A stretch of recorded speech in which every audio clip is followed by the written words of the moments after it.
France 24's Emerald Maxwell is on Paris's iconic Champs Elysées Avenue as organizers put the finishing touches on preparations for the opening ceremony. Emerald, first of all, how has the ambiance been here in Paris in the aftermath of those Olympic Games?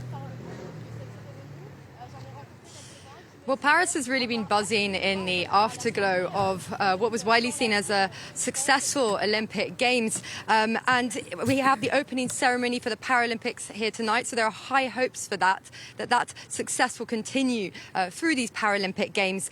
The opening ceremony, as I said, is along the Champs Elysées, where 15,000 free tickets have been handed out to spectators. It will end, athletes will parade along here, and it will end in Concorde Square, where there will be the actual ceremony, so also outdoors, just like in that Olympic opening ceremony. But the atmosphere is a bit different this time because we're gearing up for la rentrée, the back to school, back to work for a lot of Parisians after their long summer break, which is a bit different from the Olympics, which happened in the middle of summer when a lot of Parisians had gone away.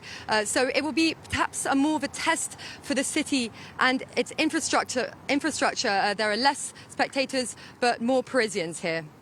Indeed, and speaking of infrastructure, Paris can be a notoriously challenging city for people with mobility issues. There has been a lot of effort to make it more accessible, but do you think the city is ready for these Paralympics?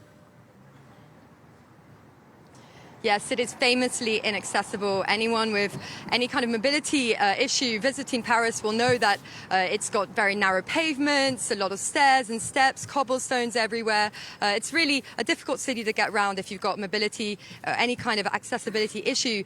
Famously, the metro is very inaccessible, and that is really still the weak points. There has been a lot of investment in the years since Paris won the Olympic and Paralympic Games. They said they would make it fully accessible. Yes, buses and trams are a lot better than they used to be. They are now apparently fully accessible in the centre. They've been installed with ramps. There's more braille. There's more station announcements. But yes, that weak spot is still regional trains and the 100-year-old, over 100-year-old metro system, which only has one line that's fully accessible and is largely very inaccessible for people. So yes, Valérie Pécresse, the president of the Paris region, said that there was a lot of room for improvement, and that could be one of the next project for Paris and hopefully a lasting legacy of these Paralympic Games. In the meantime, though, there are more volunteers on hand to help people get around, and also an app has been made available to people to help them get around the city.